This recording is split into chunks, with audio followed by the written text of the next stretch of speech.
Ooh, Tish, she's in trouble, and she's lashing out. New York Attorney General Tish James' town hall was derailed last night when a Trump supporter asked about the DOJ investigating her for mortgage fraud.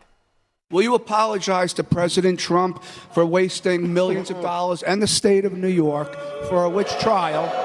And how does it feel to know that you will be in prison for mortgage fraud? We want to thank him for coming. We respect all opinions. Everybody knows those allegations are baseless. They're discredited. And so we want to thank him. I love the guy. The seal, the clapping seal next to her. First of all, nothing's discredited. What's discredited about them? Now, you first heard about the allegations right here on The Angle exclusively. And let me explain why this is so important. If Tish James is willing to lie about something like a mortgage application, what wouldn't she lie about? This is a woman who staked her entire campaign on getting Trump. No one is above the law. Here to weigh in on this issue, David Schoen, former Trump impeachment attorney. David, now, she just says, oh, well, it's all discredited. We all know the allegations are discredited. What part of them have been discredited?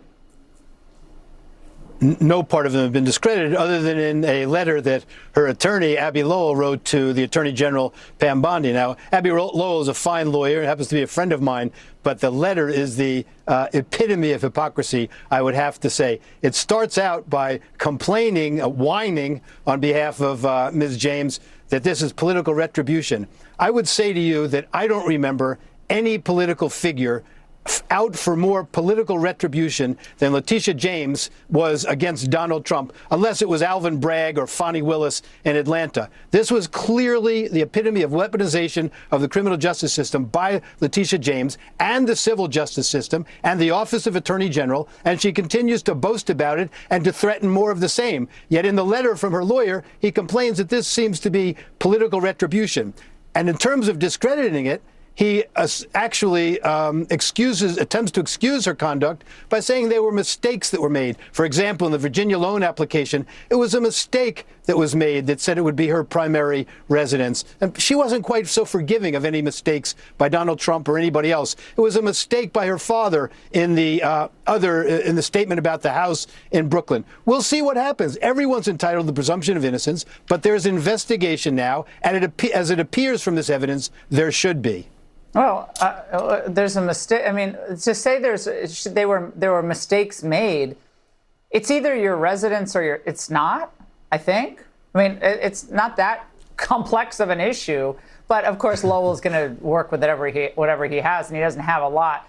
By the way, she appeared with Jen Psaki over at MSNBC. Watch this.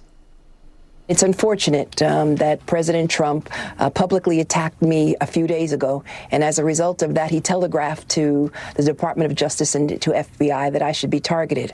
You see, this is nothing more than an extension of his revenge, his retribution.